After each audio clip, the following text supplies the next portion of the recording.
반갑습니다. 코치 알버트입니다.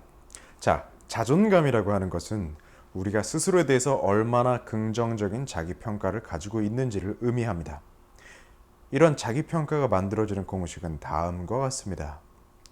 자기인식 곱하기 좋은 사람에 대한 기준 곱하기 자신의 행동과 그 결과입니다. 많은 사람들이 내가 어떤 행동을 했고 어떤 행동의 결과가 이렇게 저렇게 나왔기 때문에 자기의 자존감이 떨어진다고 생각을 하지만 사실은 내가 가지고 있는 자기 인식과 내가 가지고 있는 좋은 사람에 대한 기준이 이미 시작하기 전부터 당신의 자존감에 엄청난 영향을 미치고 있습니다. 문제는 뭐냐면요. 우리가 좋은 사람의 기준을 정할 때 아주 얄팍한 생각의 프로세스를 거쳐서 내가 이런 사람이 돼야만 좋은 사람이다라고 생각을 한다는 것이죠. 어떻게 우리가 좋은 사람의 기준을 정하느냐, 몇 가지 방법이 있습니다. 1번, 그냥 그때그때 대중적으로 유행하고 있는 어떤 사람을 잡고 제시되는 이미지를 잡고 좋은 사람이라고 생각한다. 2번, 나의 부모가 나한테 제시한 좋은 사람의 이미지를 좋은 사람의 기준이라고 생각한다. 3번, 주변에서 어떤 사람을 하나 잡고 저 사람과 비교하면서 저 사람이 좋은 사람이라고 생각을 한다. 4번, 그냥 평균적인 사람이 좋은 사람이라고 생각을 한다. 이 네 가지 모두 정말 얄팍한 생각의 산물이 아닐 수 없습니다. 왜냐하면 이러한 기준은 사실상 개개인이 가지고 있는 기질의 차이점을 전혀 반영하고 있지 않아서 그렇습니다. 자, 이 성격 심리학의 세계적 권위자인 로버트 클로닌저 박사는요, 인간의 성격이라는 거는, 인간의 행동이라는 거는 우리가 가지고 태어난 기질과 우리가 이제 살면서 학습해온 어떤 노력해오고 경험해오고 그러면서 바뀔 수 있는 성격이 합쳐져서 만들어진다고 보았습니다. 이 타고난 기질 같은 경우는 사실은 크게 변하지가 않습니다. 아무리 노력을 하더라도요. 예를 들어서 어떤 불안하기 쉬운 기질을 가지고 있는 사람이 불안장애를 앓고 있다고 치죠. 이 사람이 불안장애를 정신과적인 치료를 통해서 치료를 받았어도 이 기질적인 거는 잘 변하지가 않습니다. 단순히 이 사람이 그런 불안한 기질을 갖다 좀 잘 다룰 수 있는 법을 학습했을 뿐이죠. 네. 그러니까 우리의 기질은 상당히 고정적이고 우리가 개개인마다 다르게 가지고 있다는 겁니다. 이 기질에 맞지 않는 좋은 사람의 기준을 가지면 어떻게 되냐면요. 나는 나 자신과 싸우게 됩니다. 대표적인 기질이 있어요. 4가지 정도를 듭니다. 얼마나 새로운 자극에 반응해서 이렇게 새로운 행동을 해내는 것을 잘 하느냐, 새로운 자극에 대한 반응성이 얼마나 강하느냐, 자극 추구의 기질이죠. 그 다음에 2번째는 얼마나 위험과 불안과 이런 위험의 가능성에 민감하게 반응을 하느냐, 위험 회피 기질입니다. 3번째로 사회적인 어떤 친밀감이라든가 다른 사람의 칭찬이라든가 어떤 관계를 맺는 등 이런 사회적 보상에 얼마나 민감하게 반응을 하는가, 사회적 민감성이라고 얘기를 합니다. 4번째로 얼마나 보상이 없더라도 또는 보상이 적더라도 꾸준히 어떤 행동을 갖다가 유지를 해낼 수 있는가, 지속성 또는 인내력의 기질이라고 얘기를 합니다. 이 4가지 기질은 사람마다 타고난 게 다 다릅니다. 그런데 우리가 얄팍하게 생각해서 그냥 이런 사람이 좋은 사람이라고 하면 우리가 3333 평균의 기질을 가지고 있지 않는 이상은 좋은 사람이 되기 위해서 나 자신과 싸워야 된다는 겁니다. 그래서 어떻게 우리가 나한테 유리하고 나한테 잘 맞고 내 인생을 좋게 만들 수 있고 자존감도 높일 수 있는 좋은 사람의 기준을 세울 수 있는가, 이 3단계 프로세스가 있습니다. 지금부터 저랑 같이 해보시죠. 1번은 일단 내 과거의 행적으로 내 기질이 어떤 식으로 구성이 되어 있는지를 평가를 해보는 겁니다. 자, 1번 대답해 보세요. 나는 평균적인 사람들에 비해서, 다른 사람들에 비해서 새로운 자극과 흥미에 강하게 반응하고 새로운 거를 찾아서 행동을 시작하는 경우가 많은 편이다.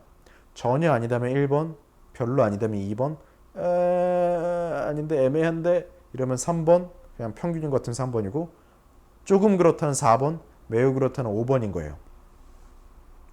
자, 두 번째 질문. 나는 보통 사람들에 비해서 걱정을 많이 하고 위험이나 위험의 가능성을 적극적으로 회피해온 편이다. 나는 보통 사람들에 비해서 관계가 중요하고 다른 사람의 칭찬이나 호감 같은 사회적 보상 신호에 굉장히 민감하다. 그리고 나는 보상이 적더라도, 나는 보상이 바로 없더라도 한 가지 일에 꾸준히 열심히 노력을 투자할 수 있는 사람이다. 내가 되고 싶은 사람 말고 여태까지 내 과거의 그냥 행적을 보고 평가를 해보세요. 그럼 숫자가 4개가 나올 거 아니에요. 예를 들어 저 같은 경우는 5, 2, 2, 4 정도가 되는 것 같아요. 우리가 이 기질을 알았으면, 이렇게 점수로 표현을 해봤으면, 그 다음에는 내가 기존에 가지고 있던 좋은 사람의 기준에 대해서 평가를 해봐야 돼요.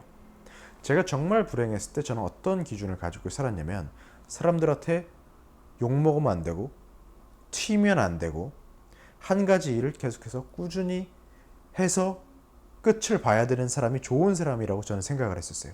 그런데 저는 자극추구 성향이 강해서 안 튀기 좀 힘들어요. 뭐 계속해서 새로운 일을 벌리니까. 또 사회적인 민감성이 그렇게 높지 않아서 다른 사람들 신경도 잘 안 써요. 그리고 자극추구 기질이 좀 높기 때문에 위험회피 기질이 낮고, 새로운 게 보이면은 뒷생각 안 하고 그냥 막 좀 해버리는 스타일이에요. 한 가지 일을 계속 한눈 안 팔고 하기가 힘든 사람이란 말이에요. 이렇게 되면 지금 제가 생각하는 좋은 사람의 기준은 저의 기질을 갖다가 생각하고 반영한 게 아니라 없는 것처럼 하고, 더 나아가서 이것과 싸우게 됩니다. 억압을 하게 되죠. 이 기준대로 살려고 하면. 내가 지금 가지고 있는 좋은 사람의 기준이 나의 기질과 어떤 식으로 좀 갈등을 빚게 되는지를 한번 보세요. 그리고 세 번째로, 내가 나의 기질을 반영한, 그러면서도 내가 좀 더 나은 사람이 될 수 있는 좋은 사람의 기준을 새롭게 정해보는 거예요.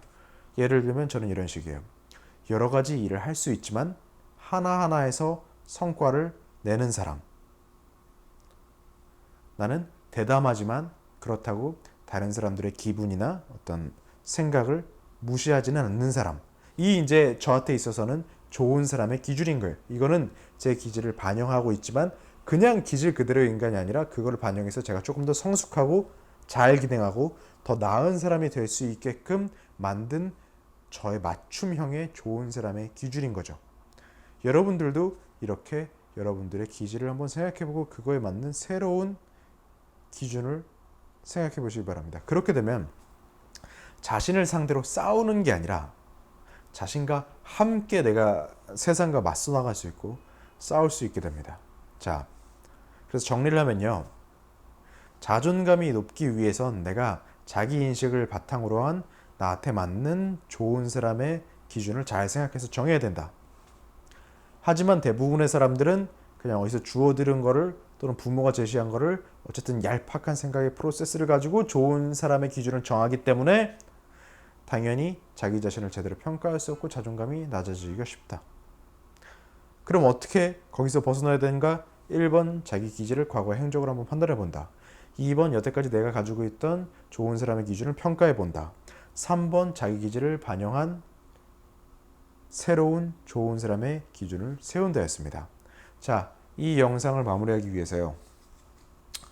독일의 철학자 프리드리히 니체가 이런 평가 기준, 사람을 보는 기준에 대해서 쓴 글이 있는데 그것을 읽어드리고 마치도록 하겠습니다.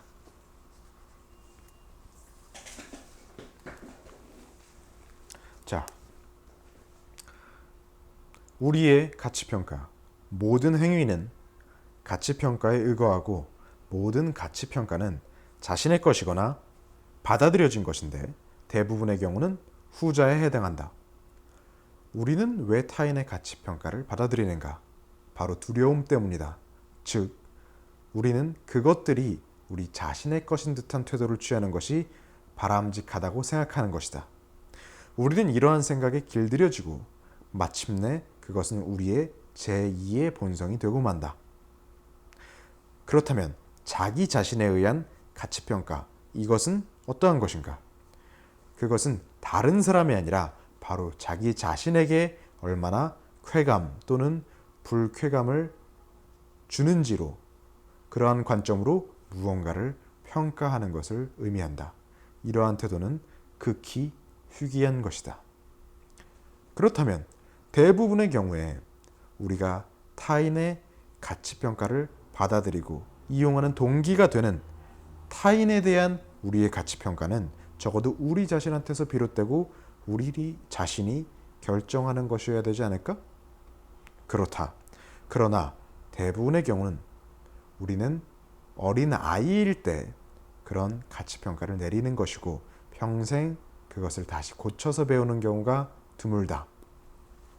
우리가 어떤 사람에 대해서 그의 정신, 그의 품격, 그의 도덕성, 그의 모범적인 점, 그의 비난받을 점에 대해서 판단하는 방식, 그리고 우리가 그 사람들의 가치평가를 옳다고 생각하고 자신의 것으로 여길 필요가 있다고 여기는 점에서 그러한 때에 대부분의 경우 우리는 어렸을 적에 내린 어리숙한 하지만 익숙한 판단에 평생 동안 놀아나게 된다.